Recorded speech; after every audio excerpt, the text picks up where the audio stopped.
Student, हम इसकी medicine 1 to 17 पढ़ रहे थे, उसका सेक्शन 2 पढ़ रहे थे और सेक्शन 2 में हम 125 तक हमने एमसीक्यूज पढ़ लिए, तो आज 126 से पढ़ेंगे। Elongated airway has alveoli in abundance. जो इलांगेटेड एयरवे होता है जिसमें अल्वेलाई अबंडेंस के साथ होंगे तो वो अल्वेलर डक्ट्स हैं। Epstein Barr virus infection causes which malignancy. Epstein Barr virus Burkitt lymphoma cause करता है और इसमें कौन सा 8-14 ट्रांसलोकेशन हो रहा था क्रोमोसोम नंबर 8 से 14 के ऊपर, तो वो ट्रांसलोकेशन कौन काज करवाएगा, ये वायरस काज करवाएगा और फिर बर्किट लिम्फोमा हो जाएगा। Cells killed by its own genes and enzymes. तो ये है एपोप्टोसिस जिसको प्रोग्राम सेल डेथ कहते हैं। हाइपर विटामिनोसिस ए काजेज जॉन्डिस। अगर विटामिन ए बहुत ज़्यादा हो जाए तो वो लिवर में स्टोर हो जाएगा। नॉर्मली भी लिवर में स्टोर होता है विटामिन ए, तो अगर बहुत ज़्यादा होगा तो वो क्या करेगा, सेल के लिवर सेल्स को डैमेज करेगा और जॉन्डिस काज करेगा। न्यूरल ट्यूब डिफेक्ट्स का detected by which investigation. Ultrasound के थ्रू उसको हम डिटेक्ट कर सकते हैं न्यूरल ट्यूब डिफेक्ट्स को। Enzyme facilitate reaction by. Enzyme किस तरह से रिएक्शन को फैसिलिटेट करता है, decreases activation energy. Phagocytosis is associated with activation of C3b। C3b क्या है, कंप्लीमेंट प्रोटीन है C3।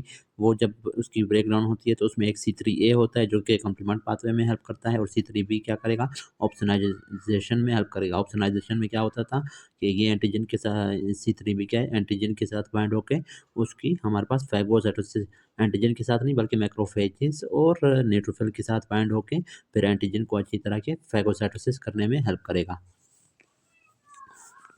उसके बाद कंसंट्रेशन ऑफ डिजॉक्सिन इज 4 है, safe level is 1, half life 36 hour है। Will achieve the safe level in. अच्छा ये देखिए ना, ये हमारे पास है 36 आवर उसकी हाफ लाइफ है और 36 आ रहा है और उसका लेवल क्या है 4 है। तो एक हाफ लाइफ में वो 4 से चला जाएगा 2 तक और अगले हाफ लाइफ में वो 2 से जाएगा 1 में ना। हाफ लाइफ का मतलब कि कंसंट्रेशन हाफ हो जाए ना, तो 4 का हाफ क्या है 2 है, फिर 2 का हाफ 1 है, तो 2 हाफ लाइफ हो गए ना। एक हाफ लाइफ ये हो गया, दूसरा ये हो गया, 36 आर इधर लगे 36 आर इधर लगे। तो वो पूछ रहे हैं कि 4 डिजॉक्सिन का कंसंट्रेशन है उसको हम 1 तक ले जाना चाहते हैं तो कितने हार्स लगेंगे। हार्स हमारे पास कितने हो जाएंगे 72 हार्स, और अगर वो पूछे हाफ लाइफ कितने लगेंगे तो वो 2 हैं।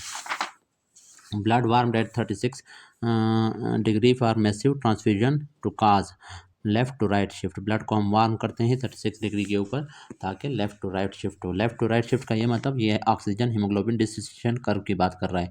इसका ये मतलब होता है कि हीमोग्लोबिन की ऑक्सीजन के लिए एफिनिटी को डिक्रीज करना, ठीक है। तो उसके लिए हम लोग क्या है, टेम्परेचर इंक्रीज करते हैं, 37 करते हैं ब्लड का।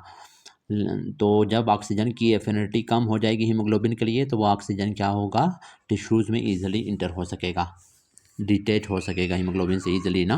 हेपेटोस्प्लीनोमेगली है, एब्डोमिनल पेन है, सडन हेडेक है एंड चिल्स हैं। जिनसा स्ट्रेन मलेरिया है उसको ना, जिनसा स्ट्रेन पॉजिटिव। जिनसा स्ट्रेन किस में पॉजिटिव होता है, प्लाज्मोडियम फाल्सिपारम में।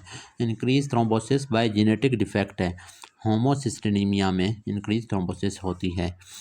लो dose heparin antagonise factor 10। Heparin क्या करेगा, इनहिबिट करेगा फैक्टर 10 को, क्योंकि ये क्या है एंटीकागुलेंट है। G6PD मोस्ट कॉमन प्रेजेंटेशन क्या होती है, एक्यूट इंट्रावास्कुलर हेमोलाइसिस, वेसल के अंदर ब्रेकडाउन ऑफ आरबीसीज करवाएगा G6PD डिफिशियंसी। उसके बाद आरबीसी क्या होते हैं, use glycolytic enzymes to form alcohol from sugar. हाँ, आरबीसी के अंदर ग्लाइकोलाइटिक एंजाइम होते हैं, वो अल्कोहल बना सकते हैं शुगर से, ठीक है, ग्लाइकोलाइटिक एंजाइम्स के through. Vitamin A cost effective assessment in our society dietary analysis के थ्रू है। न्यूक्लियस ग्रेसिलस एंड क्यूनेटस, ये हमने बार बार पढ़ाया हुआ है आपको न्यूरोएनाटॉमी में कि ये डार्सल कॉलम बना रहे थे और इनकी अगर लॉस होगी तो क्या होगा, स्टेरोगनोसिस होगी। अगर अच्छा स्टेरोगनोसिस वाला एमसीक्यूज भी बार बार आता है। स्टेरोगनोसिस का ये मतलब है कि आपने आइज क्लोज कर लिए, फिर आप उस किसी ऑब्जेक्ट को जब आइज क्लोज करके किसी ऑब्जेक्ट को आप टच करें तो आपको पता नहीं चलेगा उसका साइज़ क्या है, उसका शेप क्या है, उसका टेक्सचर क्या है, किस चीज़ से बना हुआ है। लेकिन आइज़ खोलेंगे फिर तो आपको जाहिर सी बात है वो देखने की वजह से आपको पता चलेगा किस चीज़ से बना हुआ है, शेप क्या है। आइज़ क्लोज करके आप क्या कहें, आप रिकॉग्नाइज नहीं कर सकेंगे ऑब्जेक्ट को, उसको कहते हैं स्टेरोगनोसिस। और इसमें मोस्ट कॉमनली हमारे पास कौन सा part, somesthetic association area. Association area सबसे पहले ये हमारे पास, अगर ये ऑप्शन में हुआ इसको टिक करना है, अगर ये नहीं हुआ फिर होगा प्राइमरी सोमेस्थेटिक एरिया। प्राइमरी सोमेस्थेटिक एरिया तो फिर आपने ये करेक्ट करना है। ये भी नहीं हुआ तो फिर आपने क्या है, डॉर्सल कॉलम मीडियल मेनिस्कस, या फिर क्या है, डॉर्सल कॉलम के अंदर क्या आते हैं, यही फेसिकुलस, ग्रेसिलस और क्यूनियटस आते हैं, या फिर ये वाला ऑप्शन होगा। तो इसको आपने करेक्ट करना है। इन तीनों में अगर ये तीनों, अगर इनमें से कोई भी डैमेज हो तो उसमें क्या होता है, स्टेरेगोनोसिस होती है। लेकिन सबसे कॉमन हमारे पास ये समस्थेटिक, सेकेंडरी समस्थेटिक एसोसिएशन एरिया है। फिर हमारे पास प्राइमरी नहीं, सेकेंडरी समस्थेटिक एरिया, उसके बाद डॉर्सल कॉलम या फेसिकुलस, ग्रेसिलस या क्यूनियटस, उनके डैमेज की वजह से स्टेरेगोनोसिस होती है। अच्छा, ग्रेसिलस और क्यूनियटस में और भी साइन सिम्टम्स होते हैं ना, फाइन टच है, टेम्परेचर है, वाइब्रेशन है, पोजीशन सेंस है, उन सबको यही कैरी कर रहे थे, तो वो भी हमारे पास लॉस होंगे। नियर लिगामेंटम आर्टरियोजम के साथ कौन सा स्ट्रक्चर होता है, लेफ्ट रिकरेंट लारिंजियल नर्व होता है। लिगामेंटम आर्टरियोजम क्या है, ये अम्बिलिकल रेमिनेंट है। ये क्या बना रहा था, जो डक्टस आर्टरियोसस होता है ना डेवलपमेंट के दौरान फीटस में, तो वो हमारे पास फिर बर्थ के बाद कन्वर्ट हो जाता है किस में, उसका जो रेमिनेंट होता है वो लिगामेंटम आर्टरियोजम में कन्वर्ट हो जाता है। तो जाहिर सी बात है वहाँ पर करीब से क्या पास हो रहा था, रिकरेंट लारिंजियल नर्व ना, लेफ्ट वाला। Last intracranial branch of facial nerve, intracranial branch जो होता है फेशियल नर्व का एक ही होता है, जिसको आप फर्स्ट भी कह सकते हैं, लास्ट भी कह सकते हैं, वो है nerve to stapedius. Patient GFR 50% rise in what is alarming, patient में GFR 50% है, राइज किस चीज़ का हो सकता है इसमें, पोटाशियम में जो राइज, वैसे तो क्रिएटिनिन भी राइज होता है, लेकिन पोटाशियम राइज होने की वजह से एरिथमियाज होते हैं। तो मोस्ट अलार्मिंग कौन सी चीज़ है, वो कह रहा है खतरनाक चीज़, वो पोटाशियम है। Hyperkalaemia is caused by, hyperkalaemia मतलब पोटाशियम का ज़्यादा होना, वो एक्सरसाइज की वजह से होती है, क्योंकि सेल्स हमारे पास मूवमेंट कर रहे हैं, तो सेल्स के अंदर जो पोटाशियम वो बाहर एक्स्ट्रा सेलुलर फ्लूइड में आ रहा है और ब्लड में फिर आ रहा है, उसकी वजह से हाइपरकैलेमिया हो जाता है।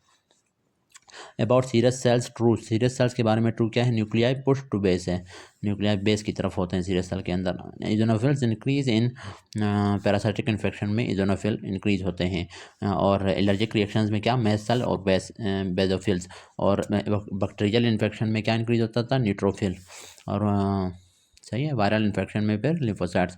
Negative water clearance is seen in, negative water clearance SIADH में होता है। नेगेटिव वाटर क्लियरेंस का ये मतलब है कि वाटर रिमूव नहीं हो रहा, सॉल्यूट ज़्यादा रिमूव हो रहे हैं, तो वाटर सारा रीअब्जॉर्ब हो रहा है ना। SIADH में क्या होता है, syndrome of inappropriate ADH secretion, ADH इसमें ज़्यादा रिमूव हो रहा है, रिलीज हो रहा है। ADH क्या करेगा, नेफ्रॉन पे एक्ट करेगा, सारे वाटर को एब्जॉर्ब करेगा, तो फिर क्या होगा, वाटर कम रिलीज हो रहा है, सॉल्यूट ज़्यादा है, उसको हम कहते हैं negative water.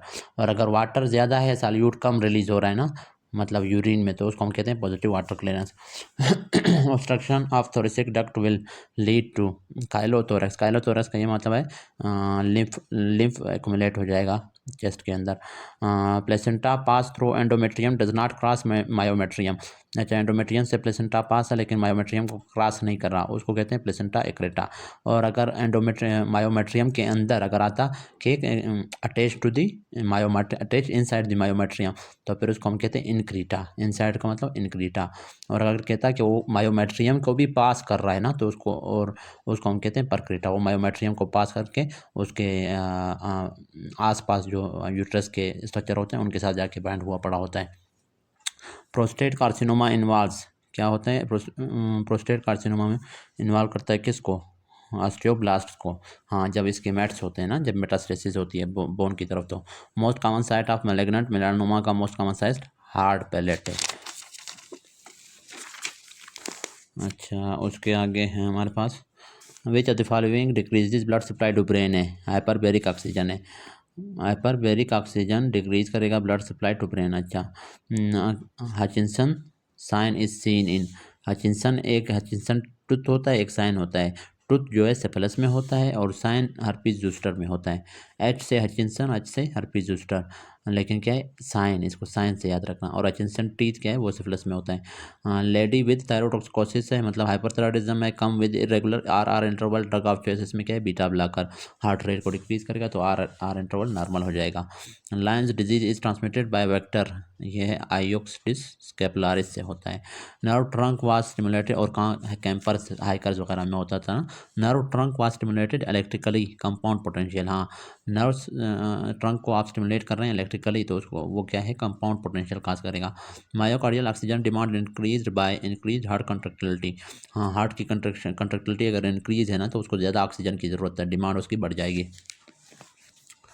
Action potential in hair cells of the ear are affected by flow of sodium inside. हाँ, एक्शन पोटेंशियल हेयर सेल्स में मोस्टली किस वजह से होता था, उसमें वो पोटाशियम की वजह से होता था ना, लेकिन क्या है, अगर सोडियम अंदर जाएगा तो वो उसको अफेक्ट करेगा एक्शन पोटेंशियल को। A wave represented by, A wave represented किस चीज़ से होता है, पी आर सेगमेंट से ए वेव को हम रिप्रेजेंट करते हैं। अच्छा, ये ए वेव बात करें जेवीपी वाला, और पीआर सेगमेंट किसका होता है, ईसीजी के ऊपर होता है, तो वो जेवीपी वाले ए वेव को रिप्रेजेंट कर रहा होता है। ECG shows normal PVS but white QRS complex है। हार्ट रेट 25 है, पेस मेकर कहाँ पे होगा, तो ये है परकंजी फाइबर्स। हार्ट रेट बहुत कम है ना, हार्ट रेट की बुनियाद पे आप देखेंगे कि पेस मेकर कहाँ है। नॉर्मली ऐसे नोड में होता है ना पेस मेकर, तो उसमें हमारे पास हार्ट रेट होता है 60 to 80, और अगर 40 to 60 है हार्ट रेट, तो हम कहेंगे पेस मेकर क्या है, एवी नोड है। एवी नोड इतने वो प्रोड्यूस करवा सकता है, एक्शन पोटेंशियल है ना 1 मिनट में। परकंजी फाइबर्स पे 20 to 40, तो 25 बता रहा है, तो ये परकंजी फाइबर्स है पेस मेकर। कोलैप्सिंग पल्स किस में होता है, एरोटिक रिगर्जिटेशन में होता है, जिसको वाटर हैमर पल्स भी कह रहे थे। Affect of hypoglycemia on ECG, prolong करेगा क्यूटी इंटरवल को, कल भी हमने ये पढ़ा था। Hepatitis associated with P ANCA vasculitis के साथ, वो है hepatitis B. P ANCA vasculitis कौन सा था, पॉलीआर्टराइटिस नोडोसा जो था, उसमें वो एसोसिएट करता है हेपेटाइटिस बी के साथ। Increase in venous blood RBCs, venous blood के आरबीसी में क्या इंक्रीज होता है, क्लोराइड आयन, इस वजह से वीनस आरबीसी का साइज थोड़ा बड़ा होता है। ये मैंने आपको पढ़ाया था कि आरबीसी जो कैपिलरीज होते हैं, कैपिलरीज में क्या है, जाहिर सी बात है, कैपिलरीज से यहाँ पर टिश्यूज़ हैं, ये बहुत सारे सेल्स हैं समझे, ये 1 सेल 2 सेल 3 सेल, इनमें कार्बन डाइऑक्साइड बन रहा है, वो यहाँ पे आएगा कैपिलरी के अंदर इंटर होगा, कैपिलरी के अंदर आरबीसी है, आरबीसी प्लाज्मा में आएगा, प्लाज्मा में क्या है, बाइकार्बोनेट है, और आरबीसी खुद भी, आरबीसी के अंदर क्या है, आरबीसी के अंदर क्या है, अब बाइकार्बोनेट और कार्बन डाइऑक्साइड भी होगा। कार्बन डाइऑक्साइड सिंपली प्लाज्मा के अंदर, ये टिश्यू से कार्बन डाइऑक्साइड जो जाएगा ना, वो प्लाज्मा में कार्बन डाइऑक्साइड की शक्ल में आएगा, और साथ में बाइकार्बोनेट की शक्ल में भी। तो ये कार्बन डाइऑक्साइड क्या करेगा, जब आरबीसी में इंटर हो रहा होगा तो बाइकार्बोनेट की शक्ल में इंटर होगा। जब आरबीसी में ये इंटर हो गया तो आरबीसी से ये नेगेटिव चार्ज है इसके ऊपर ना, तो एक नेगेटिव चार्ज अगर अंदर इंटर हो रहा है तो एक नेगेटिव चार्ज बाहर निकलेगा, तो वो क्या है, क्लोराइड है, क्लोराइड आयन। लेकिन क्लोराइड आयन इस तरह नहीं होता, आरबीसी के अंदर क्या है, क्लोराइड आयन इंटर हो रहा है आरबीसी के अंदर, और बाइकार्बोनेट जो उसके अंदर है वो बाहर निकल रहा है। ठीक है, आरबीसी के अंदर भी कार्बन डाइऑक्साइड है ना, बाइकार्बोनेट, वो बाहर आएगा, क्लोराइड आयन इंटर होगा, तो उसकी वजह से वीनस जो ब्लड है उसके अंदर, आरबीसी के अंदर ये ज़्यादा होगा chloride. Hypothalamic thirst centre stimulated, hypothalamus का जो थर्स्ट सेंटर होता है वो स्टिमुलेट उसको कौन करेगा, एंजियोटेंसिन 2। उसके बाद drug of choice for obsessive compulsive disorder, clomipramine है। ये क्लोमिप्रामीन क्या है, वो है एक ट्राइसाइक्लिक एंटी डिप्रेसेंट है। 70% of oxygen utilisation by heart, 70% oxygen heart utilise करता है। Right kidney hilum anterior relation क्या होगा, सेकेंड पार्ट ऑफ डिडिनम होता है राइट किडनी के एंटीरियर हाइलम पे। क्लाइंट फिल्टर्स कैरियोटाइप में क्या होता है, 46XXY होता है। ठीक है, इसमें हमारे पास एक्स एक एक्स एक्स्ट्रा होता है। Diarrhoea with comma shaped organism seen in stool causes, ठीक है, comma shaped organism vibrio cholera होता है। ठीक है, ये कोलेरा काज करेगा, हैजा। Neutrophils activated by, neutrophil activate कौन करेगा, ग्रेनुलोसाइड स्टिमुलेटिंग फैक्टर, क्योंकि न्यूट्रोफिल क्या है, एक ग्रेनुलोसाइड्स हैं। डब्ल्यूबीसीज का आपको पता है, 2 टाइप के डब्ल्यूबीसीज थे on the basis of granules, एक कौन कह रहे थे, ग्रेन्युलोसाइड्स, दूसरे को कह रहे थे agranulocytes. Granulocyte means, cyte means cells, granulo means granules.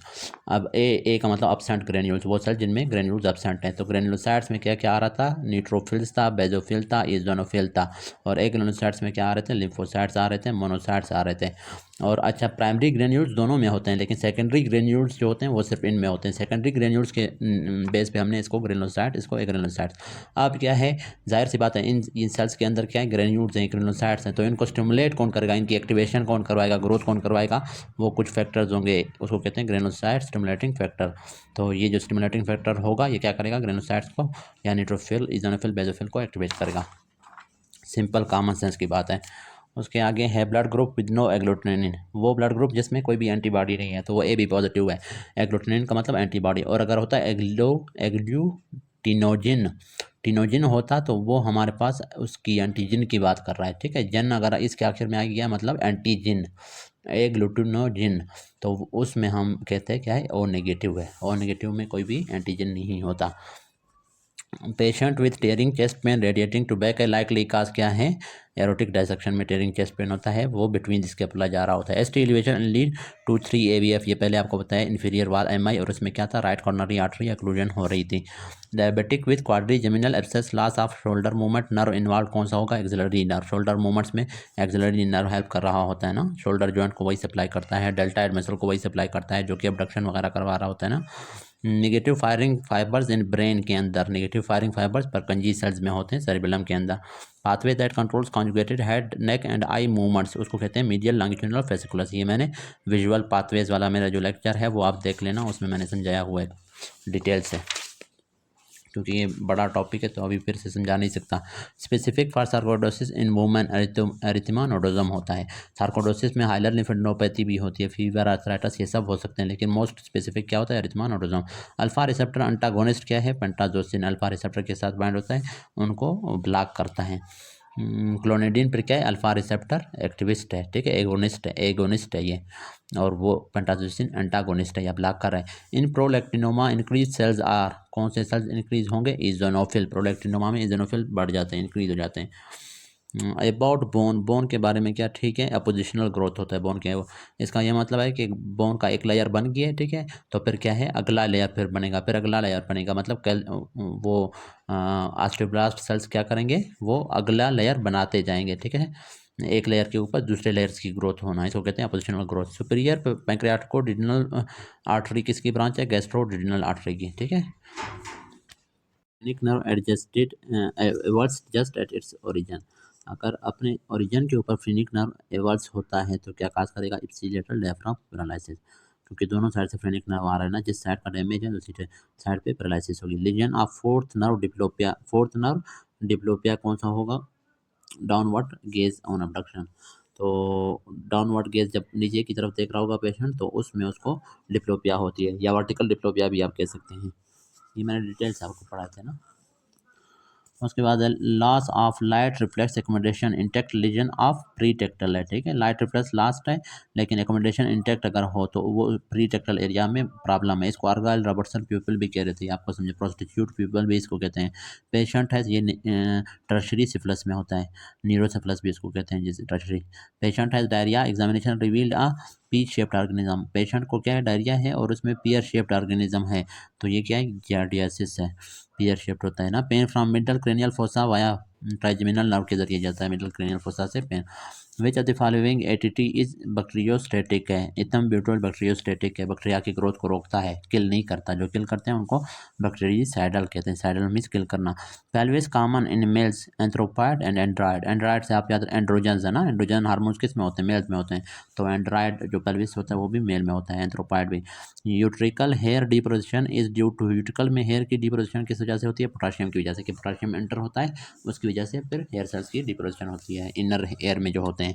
Appropriate about growth muscle के बारे में क्या है, generally have inner circular and outer longitudinal muscle होता है, स्मूथ मसल में इनर सर्कुलर आउटर लॉन्गिट्यूडिनल, इसको इस तरह से याद रखें, ICOL, ठीक है, आउटर लॉन्गिट्यूडिनल है, इनर सर्कुलर है।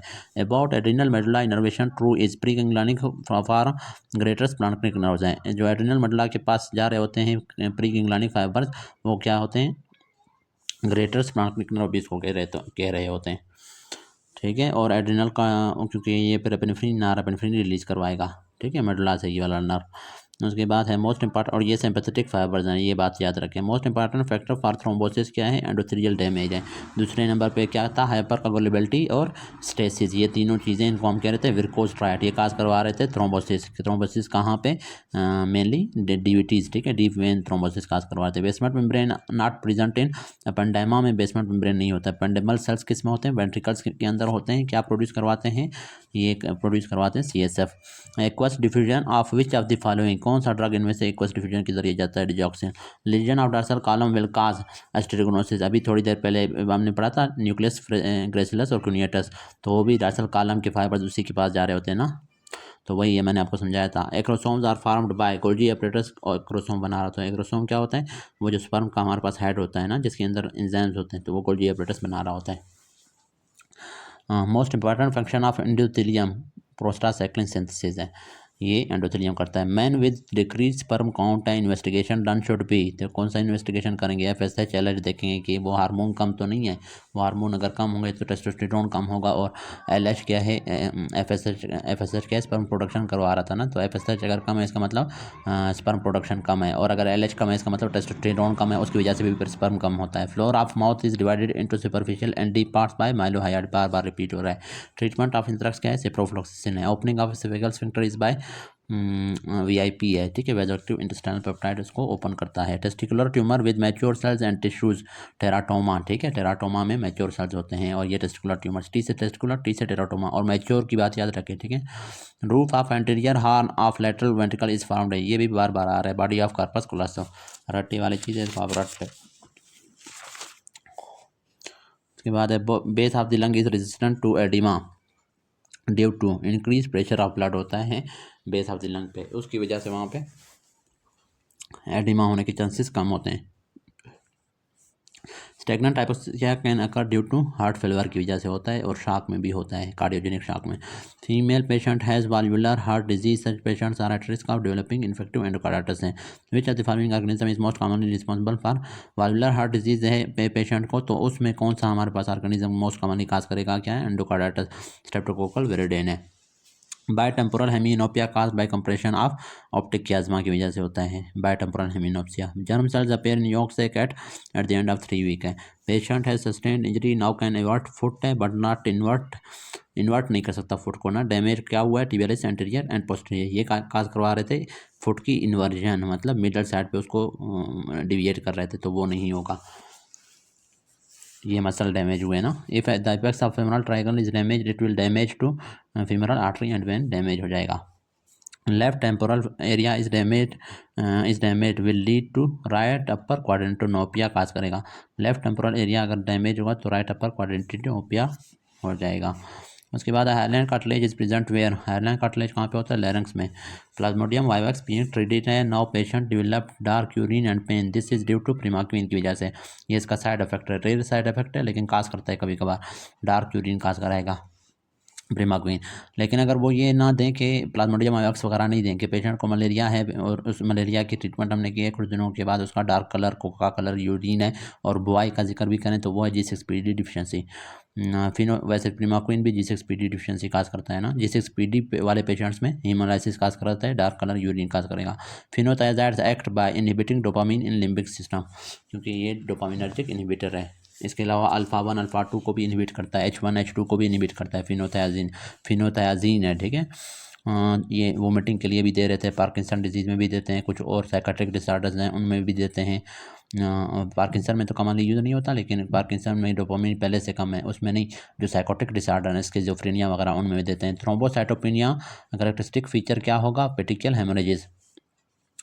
एन ओबीस पेशेंट वाला, ये भी बार बार रिपीट हो रहा है कि टाइट कॉलर उसने पहना हुआ है, टाइटनेस इन कॉलर है और फेंट हो जाता है, ठीक है, जैसे ही टर्न करेगा हेड को।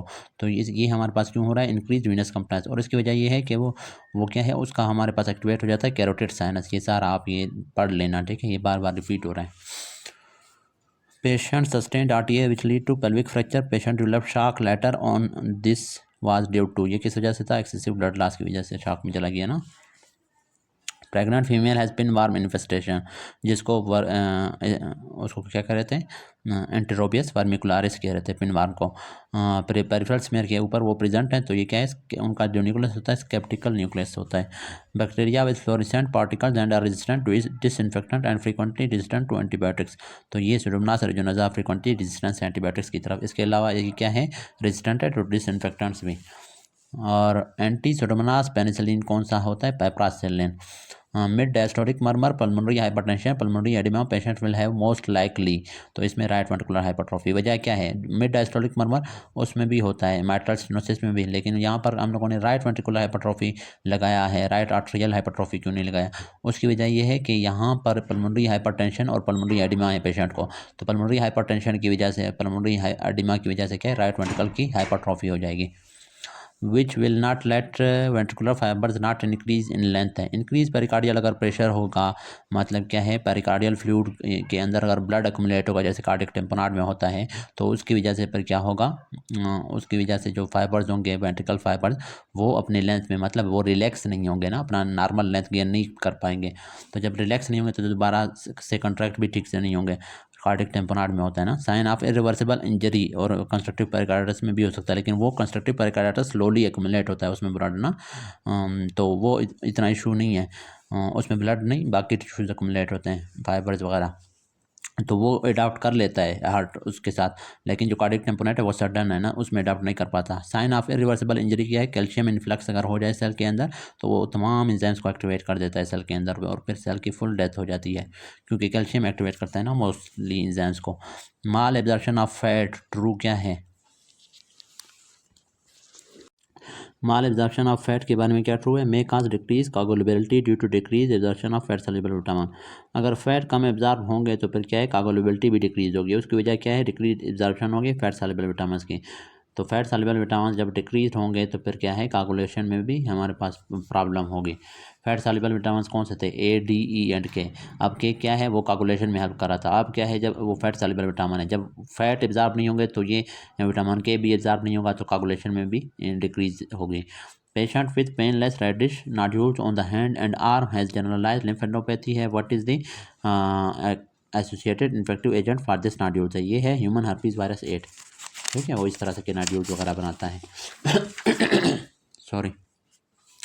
Post ganglionic sympathetic fibres are, तमाम स्पाइनल नर्व्स के अंदर post ganglionic sympathetic fibres present होते हैं। ठीक है, ये बात याद रखें, तमाम स्पाइनल नर्व्स में post ganglionic sympathetic fibres present होते हैं। लेकिन क्या है, कौन से स्पाइनल नर्व्स, ये अभी आर स्पाइनल नर्व्स की तो बात कर रहा है, लेकिन कौन से, थोरेसिक और लंबर की, मेनली थोरेसिक और लंबर में होते हैं पोस्ट गैंग्लियनिक सिंपैथेटिक फाइबर, ये याद रखें। तो ये आर स्पाइनल नर्व्स नहीं है, असल में थोरेसिक और लंबर स्पाइनल नर्व्स हो सकता है। या फिर एमसीक्यू ऐसे होना चाहिए कि post ganglionic sympathetic fibres are, तो पोस्ट गैंग्लियनिक सिंपैथेटिक फाइबर्स जितने भी हैं वो तमाम क्या हैं, स्पाइनल नर्व्स हैं। वो पोस्ट गैंग्लियनिक सिंपैथेटिक फाइबर्स तो स्पाइनल नर्व्स हैं ना, उनके अंदर होते हैं, लेकिन तमाम स्पाइनल नर्व्स के अंदर पोस्ट गैंग्लियनिक सिंपैथेटिक फाइबर्स नहीं होते हैं। कुछ के अंदर होते हैं, जैसे थोरेसिक और लंबर वाले एरिया में, बाकियों में नहीं होता है। बाकियों में क्या होंगे, पैरासिम्पैथेटिक होंगे सेक्रेटल वाले एरिया में। Student in is dissecting a cadaver and not just behind and parallel to the sternum will, तो उसके पीछे कौन सा होगा, एओर्टा होगा, aorta sorry internal thoracic artery होता है। ठीक है, बिल्कुल स्टर्नम के पीछे क्या होता है, और उसके पैरेलल इंटरनल थोरेसिक आर्टरी होता है। The supply to supra renal gland को कौन सप्लाई करता है, T5 से T9 तक जो फाइबर्स आ रहे होते हैं सिंपैथेटिक फाइबर्स, वो एड्रिनल ग्लैंड को सप्लाई करते हैं। ठीक है, एड्रिनल ग्लैंड का दूसरा नाम क्या है, supra renal. Supra means above kidney, ठीक है, renal means about dark adaptation, peripheral vision enhance होता है डार्क एडाप्टेशन में, सेंट्रल जो है डिक्रीज हो जाता है। ये जब बंदा डार्क में चला जाता है ना, तो उस वक्त। What is true about lymphatic set drains tissue fluid को लिम्फेटिक ड्रेन करता है। Many neutrophils in myocardial tissue, what is the age of infarct, 48 hours. हाँ, within 48 hours after MI क्या न्यूट्रोफिल्स एक्यूमुलेट हो जाते हैं, और अगर वो कहते हैं 5 डेज या ज़्यादा, तो उसमें आपके लिखते हैं मैक्रोफेजेस, क्योंकि बाद में फिर मैक्रोफेजेस आ जाते हैं ना उस साइड पे, क्योंकि वहाँ पर सेल्स डाई हो चुके हैं, तो उनकी इन्फ्लेमेशन हो गई है ना, उनको डिस्ट्रॉय करने के लिए न्यूट्रोफिल्स वगैरह आ जाते हैं, और बाद में macrophages. A disease which is going to affect both male and female and 50% chance हो टू अफेक्ट द ऑफस्प्रिंग, तो ये कौन सा है, ऑटोसोमल डोमिनेंट है। ठीक है, उसके बाद है, ये आपको अगर समझ नहीं आता इस तरह से मैं आपको समझाता हूँ। ये वैसे है ऑटोसोमल डोमिनेंट की बात कर रहे हैं ना, लेकिन मैं फॉर एग्जांपल XX है, ये फीमेल है, ये XY है। अब यहाँ पर ऑटोसोमल डोमिनेंट है ना, तो मैं यहाँ पर ऑटोसोमल लिख रहा हूँ। फॉर एग्जांपल ये सिर्फ फीमेल अफेक्टेड है, ठीक है, और मदर अफेक्टेड है, फादर अफेक्टेड नहीं है, तो ये XA इसके साथ भी मिलेगा, XAY के साथ भी मिलेगा, तो क्या बन जाएगा, XAX, तो ये अफेक्ट हो गया। उसके बाद XAY, ये ऑफ स्प्रिंग अफेक्ट हो गया। उसके बाद ये वाला X जब मिलेगा नॉर्मल है, ये XY भी नॉर्मल है, XY, तो क्या है 50% अफेक्ट हुए हैं क्या, नहीं। ठीक है, लेकिन क्या है, ये MCQ इनकम्प्लीट इन्होंने दिया हुआ है। इनको कहना चाहिए था कि एक पेरेंट अफेक्टेड है तो फिर बच्चों में कितने चांसेस हैं ऑटोसोमल डोमिनेंट वाले उसके जाने के, तो वो 50% है। और अगर दोनों अफेक्ट होंगे ना, XA यहाँ पर भी XA है, तो फिर 75%। अब देखें, फिर ये एक्स ए इसके साथ मिलेगा, अफेक्ट है, ठीक है। फिर ये एक्स ए इसके साथ मिलेगा, वाई के साथ मिलेगा, अफेक्ट है। फिर ये एक्स जो है इस एक्स ए के साथ मिलेगा, तो ये वाला भी हमारे पास एक्स एक्स ए आ जाएगा, तो 75% पर अफेक्ट होंगे।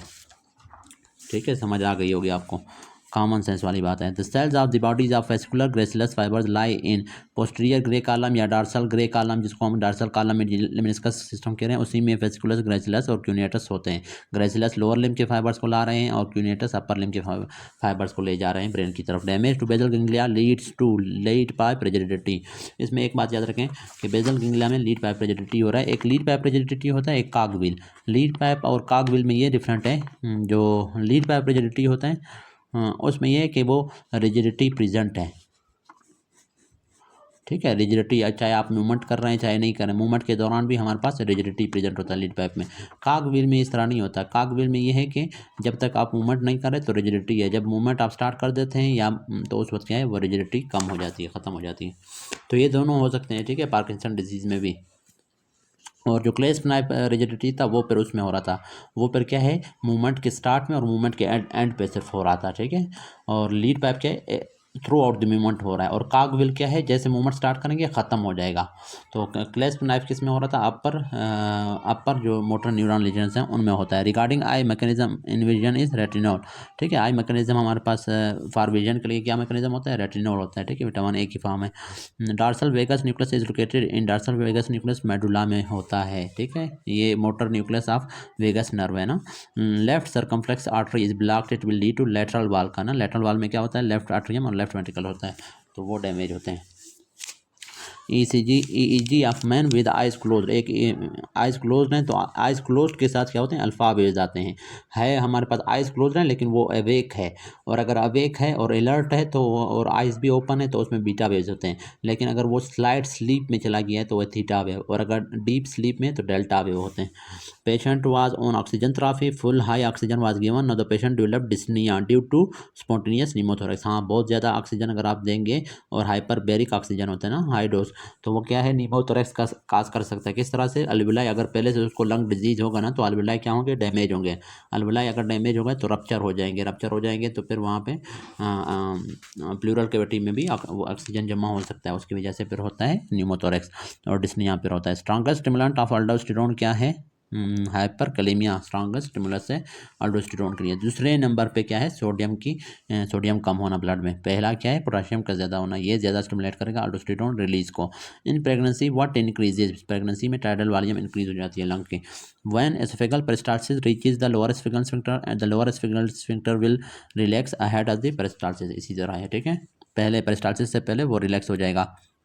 ट्रू अबाउट सुप्रारीनल ग्लैंड के बारे में क्या ट्रू है, ये hypo supplied by thoracic splanchnic nerve उसको सप्लाई करता है, जिसको ग्रेटर स्प्लांक्निक नर्व भी इसको सप्लाई करा था ना। Young boy got horn burns next day his hand and head redness and oedema, this was due to endothelial retraction होता है ना, उसकी वजह से एडिमा हो जाता है।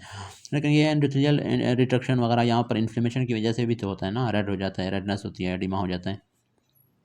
लेकिन वो रेडनेस की बात कर रहा है, रेडनेस किस वजह से, एंडोथेलियल सेल्स रिट्रैक्ट हो रहे हैं, उसकी वजह से ब्लड सेल्स बाहर जा रहे हैं ना, इस तरह है ना।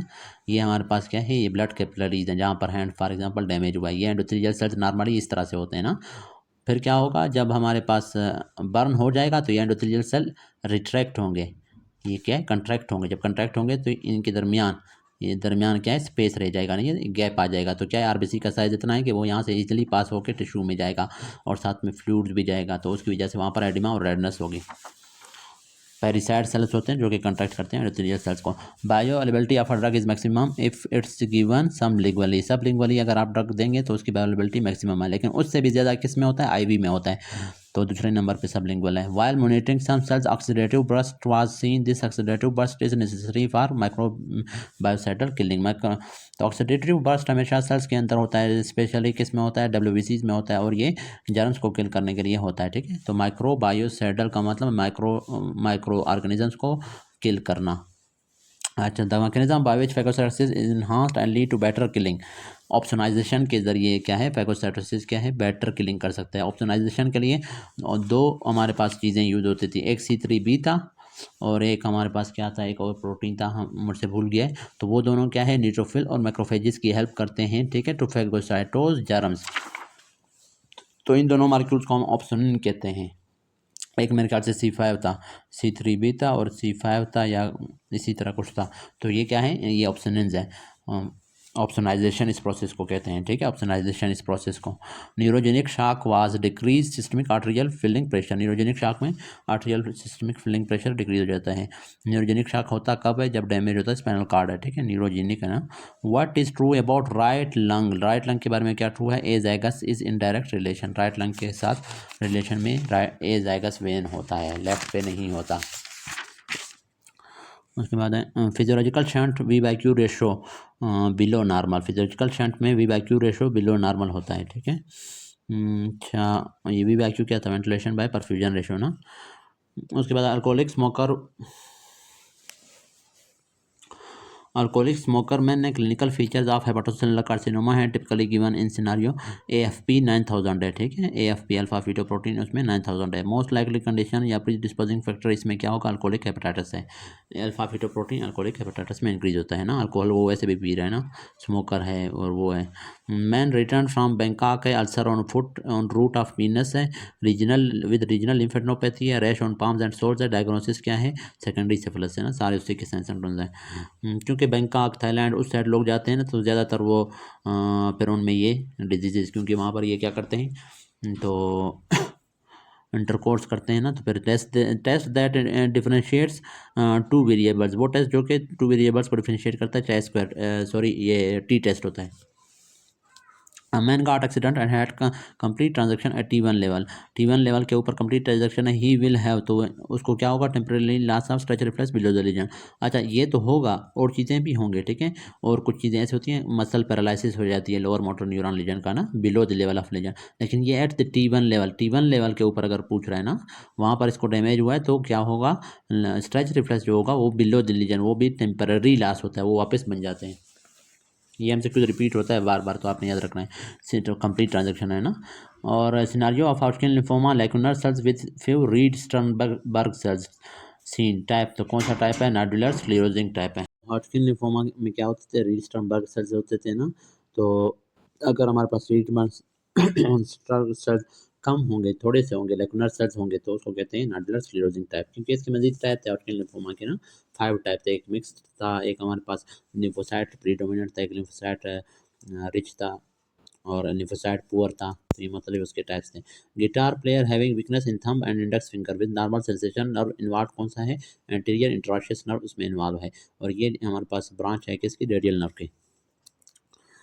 और ये जब डैमेज होता है तो सेंसेशन नॉर्मल होते हैं, लेकिन क्या है, इंडेक्स फिंगर के और उसके थंब के मसल जो है ना, वो वीक हो जाते हैं। Sympathetic cholinergic stimulation causes, opposition नहीं हो रहा होता ना। सिंपैथेटिक कोलिनर्जिक स्टिमुलेशन क्या काज करेगा, weather relation of blood vessels of the skin है, ठीक है, सॉरी ये तो इस तरह नहीं करता ना। Sympathetic cholinergic stimulation causes, sympathetic तो वैसे वो करवाते हैं ना, एड्रेनर्जिक होते हैं, और वो काज कराते हैं वेजो कंस्ट्रक्शन कराते हैं स्किन के ब्लड वेसल की।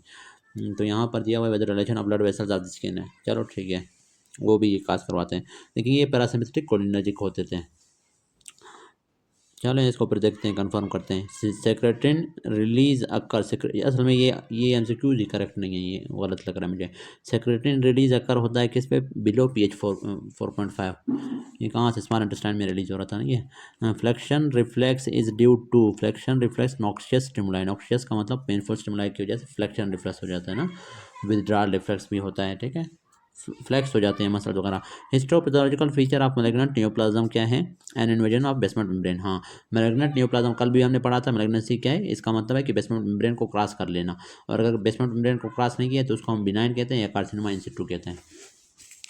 Most common cause of left ventricular failure क्या है, aortic valve disease. Aortic valve की स्टेनोसिस हो, या फिर उसके अंदर बाइकास्पेड वाल्व हो, या फिर बाइकास्पेड एरोटिक वाल्व भी तो होता है ना, तो कॉन्जेनिटल, या फिर कल्सिफिकेशन हुई बड़ी हो तो उसमें लेफ्ट वेंट्रिकुलर फेल्योर होता है। Cannon waves on ECG causes, cannon waves ECG के ऊपर किस में होते हैं, कंप्लीट हार्ट ब्लॉक में। कैनन ए वेव्स क्या थे, बहुत ज़्यादा बड़े ए वेव्स थे, ठीक है, ECG के ऊपर नहीं थे, ये उसके ऊपर थे, जगुलर वीनस पल्स के ऊपर मिलते थे। तो ये क्यों कंप्लीट हार्ट ब्लॉक में क्यों, ये इस वजह से ना, ये ए वेव किस वजह से हो रहा था, आर्ट्रियम की कंट्रक्शन की वजह से हो रहा था। तो अब क्या है, जब तो कंप्लीट थर्ड ब्लॉक में ये है कि आर्ट्रियम के अंदर जो पेस मेकर है एस ए नोड होता है और वेंट्रिकल के अंदर अपना pacemaker A V node होता है। तो इस वजह से एस ए नोड जो है वो आर्ट्रियम की कंट्रक्शन करवा रहा होगा और वेंट्रिकल की कंट्रक्शन ए बी नोड। तो दोनों के अंदर हमारे पास क्या है, वो रिलेशन नहीं होगा। तो अक्सर इस तरह से होता है कि आर्ट्रियम जब कंट्रैक्ट कर रहा है उस वक्त क्या है, वेंट्रिकल्स रिलैक्स हैं, और जब वेंट्रिकल्स कंट्रैक्ट कर रहे हैं तो उस वक्त आर्ट्रियम रिलैक्स हैं। तो इस वजह से जब ये कंट्रैक्ट कर रहा होगा तो उस वक्त ये ट्राइकस्पिड वाल्व ओपन हो सकता है, क्लोज होना। तो उस जब ये ए बी डिसोसिएशन होता है ना, इसमें ए बी डिसोसिएशन में ये होता है कि ये ट्राइकस्पिड वाल्व क्लोज होता है। ट्राइकस्पिड वाल्व क्लोज है जब आर्ट्रियम कंट्रैक्ट कर रहा है उस वक्त भी क्लोज है। तो उसकी वजह से क्या है, प्रेशर बैकवर्ड जाएगा, जुगुलर वेनस में जाएगा, तो फिर ए वेव बनेगा। ए वेव क्या है, बहुत लेंथी इस तरह का बड़ा वेव, उसको कहते हैं कैनन ए वेव। उसके बाद है क्या है, प्रोटीन फीमेल पेशेंट फीमेल है ऑन 12,000 फीट हाइट के ऊपर है, व्हाट कैन बी सीन है, राइट वेंट्रिकुलर हाइपरट्रॉफी होगी बिकॉज ऑफ पल्मोनरी वैसोकंस्ट्रक्शन की वजह से। ठीक है, पल्मोनरी वैसोकंस्ट्रक्शन क्यों होगी, क्योंकि ऑक्सीजन कम है। जब ये ऑक्सीजन कम होता है क्या होता है, तो पल्मोनरी वेसल जो है कंस्ट्रिक्ट हो जाते हैं। तो हाइट के ऊपर ऑक्सीजन का एटमॉस्फेरिक प्रेशर कम है, उसकी वजह से पल्मोनरी वैसोकंस्ट्रक्शन होगी। और पल्मोनरी वैसोकंस्ट्रक्शन क्या काज कराएगा, पल्मोनरी हाइपरटेंशन। वो फिर क्या काज कराएगा, राइट वेंट्रिकल के ऊपर प्रेशर ज़्यादा पड़ेगा और वो लोड ज़्यादा पड़ेगा, तो राइट वेंट्रिकल की हाइपरट्रॉफी हो जाएगी। Accessory meningeal artery passes through foramen oval से पास होता है। एक्सेसरी मेनिंजियल आर्टरी, साथ में फोरामिन ओवेल से मैंडिबुलर नर्व पास हो रहा था। और इसके बाद है female patient 25 years developed pain in knee joint है, देन डेवलप्ड ब्लिस्टर है और द जॉइंट। अच्छा, नी जॉइंट में पेन था, फिर ब्लिस्टर हुए हैं, टीएलसी इंक्रीज हुआ है। डायग्नोसिस क्या है, गोनोकोकल अर्थराइटिस है, गोनोकोकस की वजह से हो रहा है, गोनोरिया है ना। अच्छा, diagnosis of sarcoidosis is made microscopically by non caseating granuloma. Microscopically की अगर बात करें तो वो नॉन कैसेटिंग ग्रेनुलोमा है। ठीक है, टीबी के अंदर। और अबाउट पॉजिटिव प्रिडिक्टिव वैल्यू का ये मतलब है true positive among all positive. और अगर होता नेगेटिव प्रिडिक्टिव वैल्यू तो उसमें हम कहते हैं true negative among all negative. Vagus now takes general visceral efferent fibres को कहाँ से, तमाम जीआईटी से ले रहा होता है ना। तो अच्छा, डार्सल न्यूक्लियस, अच्छा ये अब सीएनएस की बात कर रहा है ना। सीएनएस के अंदर, ब्रेन के अंदर क्या होता है, डार्सल न्यूक्लियस ऑफ वेगस होता है, वहाँ से वेगस नर्व निकल रहा होता है और वेगस नर्व फिर जाता है तमाम जो जीआईटी के मसल्स हैं, आर्गन्स हैं, उनके पास इसके फाइबर्स जा रहे होते हैं, साथ में हार्ट के पास भी जाते हैं ना, ऐसे नोड एवी नोड के पास। AV nodal delay is represented in ECG by P R interval. AV nodal delay को रिप्रेजेंट करते हैं, और अगर एवी नोडल डिले प्रोलॉन्ग हो जाए तो पी आर इंटरवल प्रोलॉन्ग होगा, जैसे हमारे पास फर्स्ट डिग्री हार्ट ब्लॉक में होता है। कोलैटरल और पैरासिम्पथेटिक एक्टिविटी अगर आप वो कर दें, एक्टिवेट कर दें, और अगर पैरासिम्पथेटिक एक्टिविटी को भी आप ओवर एक्टिवेट कर दें, उसमें भी पी आर इंटरवल प्रोलॉन्ग हो जाएगा। Collateral branch of intercostal nerve कौन सा है, रन, ये है सप्लाई मसल। हाँ, कोलेटरल ब्रांच जो है इंटरकोस्टल नर्व का, वो सप्लाई करता है मसल्स को। Anterior surface of heart formed by, anterior surface को कौन बनाता है, राइट वेंट्रिकल बनाता है। और लेफ्ट वेंट्रिकल किस क्या बना रहा था, लेफ्ट वेंट्रिकल और आर्ट्रियम वो बना रहे थे lateral valve. Blood supply of interventricular septum में एंटीरियर इंटरवेंट्रिकुलर आर्टरी उसको सप्लाई करता है। Patient with biliary colic which drug could be given for pain, अच्छा रिलीफ बिसाइड मार्फिन के अलावा हाइस्कीन देते हैं, ये एंटीस्पाज्मोटिक है ना, तो ये देते हैं। ठीक है, कोलिक में, क्योंकि कोलिक में क्या स्पाज्म हुआ पड़ा है ना, बिलियरी कोलिक को या यूरेट्रिक कोलिक को। इसके अलावा वो भी ड्रोटावेरिन भी देते होते हैं ना, रेलिस्पानोस्पा वगैरह, तो ड्रोटावेरिन है, वो भी एंटीस्पाज्मोटिक है। Drug given in cholinergic cardiogenic shock के अंदर कौन सा ड्रग देते हैं, डोपामीन देते हैं। UTI cause by pseudomonas antibiotic, उसके लिए क्या यूज़ करते हैं, ciprofloxacin. Matrix is laid down in bones by osteoblast, वो मैट्रिक्स बनाता है। इन इस्तेमाल ट्रू क्या होता है, FEV1 by FEC less than 65%, कुछ बुक्स में लिखा होता है 70% से। विच रिसेप्टर इफ एब्सेंट है ट्यूमर सेल्स के ऊपर, it will not kill host immune cells. MHC1 ये क्या है, मेजर हिस्टोकम्पेटिबिलिटी कम्प्लेक्स 1 प्रोटीन। ये क्या होते हैं, MHC1 और 2, ये क्या होते हैं, सेल के सरफेस के ऊपर कुछ प्रोटीन्स होते हैं जो कि हेल्प करते हैं हमारे इम्यून सेल्स को, बताते हैं कि ये सेल हमारा अपना है या फॉरेन है, और अगर फॉरेन होगा तो उसको वो किल करते हैं, या फिर अगर वायरस ने इन्फेक्ट किया होगा हमारे किसी सेल को तो उसके भी MHC1 वगैरह क्या होते हैं, अल्टर होते हैं या डैमेज हो जाते हैं, तो उस सेल को भी हमारे सेल्स फिर किल कर सकते हैं। तो ये इस तरह से होता है। तो अब हमारे पास क्या है, होस्ट इम्यून सेल्स क्या है, रिकॉग्नाइज नहीं कर पाएंगे अगर अब्सेंट होगा। कौन सा रिसेप्टर अब्सेंट होगा ट्यूमर सेल्स के ऊपर, तो हमारे होस्ट इम्यून सेल्स उसको रिकग्नाइज नहीं कर पाएंगे, तो वो है MHC1।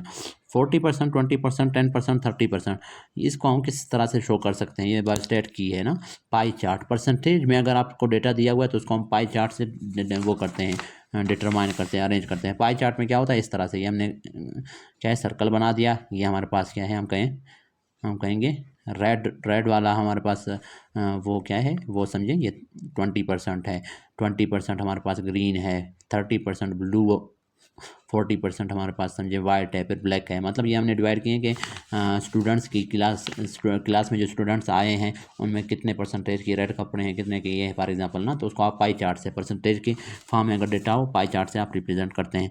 Spared by arterial thrombosis liver, वजह क्या है, आर्टेरियल थ्रोम्बोसिस लिवर में नहीं होती, मतलब अगर हो भी जाए ना तो वो उसको अफेक्ट नहीं करता। उसकी वजह ये है कि हेपेटिक आर्टरी अगर थ्रोम्बोज होगा ना तो फिर क्या है वो जो पोर्टल वेन है वो हमारे पास ब्लड सप्लाई कर रहा है लिवर को ना, तो लिवर को डोल सप्लाई है, इस वजह से लिवर हमारे पास डैमेज नहीं होता आर्टेरियल। लिवर में ज़्यादातर जो थ्रोम्बोसिस होती है वो हमारे पास उसमें पोर्टल वेन में हो सकती है, ठीक है, या हेपेटिक वेन में हो सकती है, ठीक है। लेकिन क्या है अगर आर्टरीज में थ्रोम्बोसिस होगी हेपेटिक आर्टरी में तो वो उसको अफेक्ट नहीं करेगा लिवर को इतना। उसके बाद है regarding spinal nerve lies intervertebral foramen, vertebrae के दरमियान क्या होता है फोरामिन होता है, उससे स्पाइनल नर्व निकल रहे होते हैं। Transport of water across of membrane किस तरह से होता है, थ्रोसल मेम्ब्रेन पोर से होता है। एड्स कन्फर्मेटरी टेस्ट क्या है, वेस्टर्न ब्लॉट है। GH ग्रोथ हार्मोन इनहिबिट होता है, उसको कौन इनहिबिट करता है, ग्रोथ हार्मोन इनहिबिटिंग हार्मोन उसको इनहिबिट करेगा, जिसका दूसरा नाम है सोमेटोस्टेटिन, ठीक है, इसका दूसरा नाम है ग्रोथ हार्मोन इनहिबिटिंग फैक्टर या हार्मोन। ये हाइपोथैलेमस से भी रिलीज होता है, ये पेंक्रियाज से भी रिलीज होता है। Most common complication of IUCD क्या है, irregular vaginal bleeding. Potent stimulator of gastrin release के लिए, पोटेंट सबसे पावरफुल स्टिमुलेटर क्या है गैस्ट्रिन रिलीज के लिए, वो है प्रोटीन है ना, क्योंकि गैस्ट्रिन जो HCl है पेप्सिनोजिन होता है ना, पेप्सिनोजिन का मेन काम क्या होता है, प्रोटीन्स को डाइजेस्ट करना ना, तो स्टमक का मेन फंक्शन क्या है, प्रोटीन को डाइजेस्ट करना। इस वजह से प्रोटीन जैसे स्टमक में जाएंगे तो वो गैस्ट्रिन को एक्टिवेट करेगा और गैस्ट्रिन फिर क्या है HCl और पेप्सिनोजिन को रिलीज करेगा। मैक्सिमम ब्लड वेलोसिटी किस में होता है, पल्मोनरी आर्टरी में होता है। उसके बाद है deep vein thrombosis first goes to, deep vein thrombosis सबसे पहले कहाँ पे जाएगा, इन्फीरियर वेना केवा में जाएगा। अब देखें ये भी बार बार आता है, सबसे पहले वो इन्फीरियर वेना केवा में जा रहा है और और लार्ज कहाँ होगा, फर्स्ट लार्ज इन अगर वो पूछें तो पल्मोनरी आर्टरी है, ये बात याद रखें, ठीक है ना, इसमें आपने कंफ्यूज नहीं हुआ। डीप वेन बने कहाँ थे, अगर वो कहें डीप वेन बनते कहाँ, तो डीप वेन ऑफ लग्स जो होते हैं ना, जैसे पोप्लिटियल वेन है और सिफिनस वेन, फेमरल वेन है, उनमें ये बनते हैं। वहाँ से फिर ये कहाँ जाते हैं, वहाँ से ये जाते हैं इन्फीरियर कॉमन इलिक वेन में जाएंगे। वहाँ कॉमन इलिक वेन किस में ड्रेन करेगा, इन्फीरियर वेना केवा में। तो फर्स्ट गोज इनटू हम कहेंगे इन्फीरियर वेना केवा, और फर्स्ट लार्ज इन, फिर इन्फीरियर वेना केवा से जाएगा राइट आर्टरी में ब्लड जा रहे हैं ना, फिर वहाँ से राइट वेंट्रिकल में जाएगा, राइट वेंट्रिकल से पल्मोनरी आर्टरी में जाएगा, तो पल्मोनरी आर्टरी पर आप लिखेंगे कि first large in pulmonary artery. लेकिन फर्स्ट गोज अगर बोलें तो इन्फीरियर वेना केवा, और अगर कहें बन कहाँ रहा है तो वो पोप्लिटियल वेन है, फेमरल वेन वगैरह है। अल्ट्रा वायलेट, अच्छा एंका, एंटी न्यूट्रोफिलिक एंटीबॉडीज जो होते हैं, एंका जिसको कहते हैं एंटी न्यूट्रोफिलिक साइटोप्लाज्मिक एंटीबॉडी, पूरा नाम उसका एंका, तो वो प्रेजेंट होते हैं वास्कुलाइटिस में। C एंका भी होता है, P एंका भी होता है। ये अल्ट्रा वायलेट रेडिएशन काज करेगा, कैटराक्ट काज करते हैं। What happened after QRS compress succeeding, अच्छा क्यूआरएस कंप्रेस के बाद कह रहा है क्या होता है, उसके बाद जो होता है ST सेगमेंट होता है ना, फिर रिपोजिशन होती है, तो यहाँ पर क्या है वेंट्रिकुलर कंट्रक्शन। अच्छा हाँ, क्यूआरएस कंप्रेस क्या है, ये वेंट्रिकुलर डीपोजिशन हो रही है। तो हमेशा एक बात याद रखें, कुछ लोग समझते हैं कि जैसे डीपोजिशन हो रही है उसी टाइम कंट्रक्शन होती है, नहीं। अब जैसे पी वेव किसको शो करता है, आर्ट्रियल की डीपोजिशन की, आर्ट्रिया के जो ऐसे नोड्स हैं और उसके अलावा आर्ट्रियल जो मसल सेल्स हैं उनके पास क्या जा रहे हैं, एक्शन पोटेंशियल जा रहे हैं। तो एक्शन पोटेंशियल पहले होंगे, जैसे वो हो गए उसके बाद डायरेक्ट क्या हो जाएगा, कंट्रक्शन स्टार्ट हो जाएगा। तो सेम इसी तरह क्यूआरएस कंप्रेस क्या है, वेंट्रिकुलर डीपोजिशन को शो करता है, ये जैसे एंड होगा तो उसके डायरेक्ट बाद वेंट्रिकल्स कंट्रैक्ट होंगे। और ECG के ऊपर अगर वो पूछ रहे हो कि क्यूआरएस कम्प्लेक्स के बाद क्या आएगा ECG के ऊपर ना, तो वो हमारे पास है ST सेगमेंट है ना, ST सेगमेंट या फिर रिपोजिशन ऑफ वेंट्रिकल होता है। P वेव एब्सेंट होता है किस में, आर्ट्रियल फिब्रिलेशन में। अब पेशेंट विद प्रूराइटस है, एक पेशेंट है उसको प्रूराइटस है, जैंडस है, जेंतोमा है। प्रूराइटस क्या है, इचिंग आपको पता है, जैंडस है और जैंतोमास भी हैं, हेपेटोस्प्लीनोमेगाली भी है। तो कन्फर्मेटरी टेस्ट उसके लिए क्या है, सिटी एब्डामन करेंगे लिवर को देखने के लिए ना कि लिवर में क्या प्रॉब्लम है। Patient is taking alcohol, histopathology finding क्या होगा, मेलोरी बॉडीज। अल्कोहलिक हेपेटाइटिस में क्या होते हैं, मेलोरी बॉडीज मिलते हैं। डायट्री प्रिकर्सर ऑफ सेरोटोनिन कौन सा होता है, ट्रिप्टोफैन। ठीक है, डाइट में अगर ट्रिप्टोफैन ज़्यादा है तो उससे फिर सेरोटोनिन हमारी बॉडी में बन सकता है अच्छी तरह से। In cystic fibrosis finding will be increase chloride. Cystic fibrosis में क्लोराइड ज़्यादा होता है क्योंकि क्लोराइड चैनल जो होते हैं सेल्स के अंदर वो डिफेक्टिव है, इस वजह से क्लोराइड एब्जॉर्ब नहीं होता तो वो टिश्यूज़ के ऊपर एक्युमुलेट होता है। तो उसके पीछे क्या है, फिर वाटर भी आएगा, वाटर भी एक्युमुलेट होगा, फिर म्यूकस वगैरह बन जाता है ना, इन्फेक्शन फिर ज़्यादा होते हैं रिस्पायरेटरी और जीआईटी के। Cystic fibrosis mode of inheritance क्या होता है, ऑटोसोमल रिसेसिव होता है। पैंक्राटिक इन्फेक्शंस भी इसमें होते हैं ना, पैंक्रेटाइटिस वगैरह। Rubella positive expecting mother but baby born was symptom free. ठीक है, रूबिला पॉजिटिव मदर था और बेबी जो है वो है सिम्टम फ्री है। कौन सा एंटीबॉडी बेबी के अंदर होगा, एलिजा के ऊपर, तो ये हमारे पास IgG होगा, IgG2 होगा मोर देन IgG1। ठीक है, IgG2 होता है मोर देन IgG1। अब IgG1 दिया हुआ है तो इसको करेक्ट करेंगे। Long term memory involve, long term memory में क्या है, protein synthesis and gene activity. ठीक है, लॉन्ग टर्म मेमोरी जो ब्रेन में बन रहा है ना, तो उसमें प्रोटीन सिंथेसिस और जीन एक्टिवेट हो रहे हैं। पहले जीन एक्टिवेट होते हैं तो उनसे फिर मैसेंजर RNA बनता है। मैसेंजर RNA साइटोप्लाज्म में आएगा राइबोसोम के पास, वहाँ पर क्या क्या होगा, ट्रांसलेशन का प्रोसेस होगा और फिर क्या बनेगा, प्रोटीन्स बनेंगे। फिर वो प्रोटीन्स लॉन्ग टर्म मेमोरी को मेंटेन करते हैं। और शॉर्ट टर्म मेमोरी में सिर्फ क्या है, सैनेप्स बनते हैं। ठीक है, in CLD haematemesis is due to left gastric vein था ना, कहाँ पे, लेफ्ट गैस्ट्रिक वेन, ये कल भी हमने पढ़ा था। तो आज के लिए इतना काफ़ी है, कल इंशाल्लाह आगे पढ़ेंगे। कुछ समझ नहीं आया तो आप कमेंट्स में पूछ सकते हैं। Thank you.